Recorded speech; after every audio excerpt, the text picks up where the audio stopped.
இல்ல விஜய் வந்து ஒரு அரசியல் பயணம் தொடங்கியிருக்கிறாரு. ம். ஆனா, அது மக்களுக்கான அரசியல் பயணமா இருக்கணும். ம்.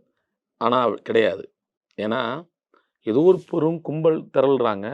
அந்த கும்பல் திரட்சியில வந்து நின்டுகிட்டு, அ திமுக எதிர்த்து பேசுறது, திமுக வந்து டார்கெட் பண்ணியே பேசுறதுங்கிறது, அவரு அரசியல் வேலையாவே இந்த பயணத்தில வச்சிருக்காரு. இதெல்லாம் வந்து வெற்றி பெறுமா? ஓட்டாகுமான்னு பார்த்தா, அதுக்கு வாய்ப்பே கிடையாது. சரி சார். ஓட் நீங்க சொன்னதுல இருந்தே கேட்கிறேன். ஒரு அவர் வந்துட்டு ஒரு கூட்டம் கூட்டிக்கிட்டு அவரா கூட்டல. கூட்டம் மக்கள தேடி தான் வராங்க. இது ஒரு அவர் வராருன்னு சொன்ன உடனே மக்கள் வராங்க இல்ல சார். இதே இதே அவர் போய் மக்கள் கூட்டம் விஜயகாந்துக்கு வந்துச்சுல்ல. விஜயகாந்த் சிவாஜி கணேசனுக்கு வந்துருச்சுல்ல. கண்டிப்பா, கண்டிப்பா. நீங்க நடிகர்கள்லாம் சரத்குமார் இருந்துச்சு. ம்.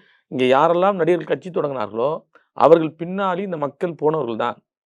நீங்க எம்ஜிஆர், ஜெயலலிதா, கலைஞர் திரைத்துறையிலிருந்து வந்த 3 ஜாம்பவான் தான் வெற்றி பெற்றாங்க. ம். வெற்றியாளர்களா நின்டாங்க. மற்ற வந்த எல்லாருமே வந்து ஒரு மாஸ் இருக்கும் ஒழிய, அது ஓட்டா டைவர்ட் ஆகாது. ஓட்டா உருவாகாது. ஓட்டா போகாதுங்கிறீங்க. எத வச்சு ஓட்டா போகாதுங்கிறீங்க சார்? நீங்க ராமராஜன் இருக்கார்ல, நீங்க வந்து பேசுற ஒரு ராமராஜன் இருக்கார்ல, ஆமா. ராமராஜன் வந்து ம். அவருக்கு ஒரு பெரும் கூட்டம் இருந்துச்சு. ம். அவர் நாடாளுமன்றத்தில நின்று எம்பி ஆனாரு. ம். இன்னைக்கு அவர் எங்க இருக்காரு? டி. ராஜேந்திரன் இருக்கார்ல, அவர் திமுகவுடைய கொள்கை பரப்பு செயலாளர்.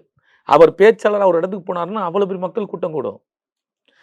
திரைப்பட நடிகர் குஷ்பு அவங்க ஒரு காலத்தில போகும்போது அவ்வளோ பெரிய கூட்டம் வரும். என் அண்ணன் வடிவேலு, என்னுடைய அண்ணன் நெருங்கிய நண்பர் அண்ணன் நடிகர் வடிவேலு அவர்கள் ஒரு கூட்டத்துக்கு போனாருன்னா, அவ்வளோ பெரிய மாஸ் வரும்.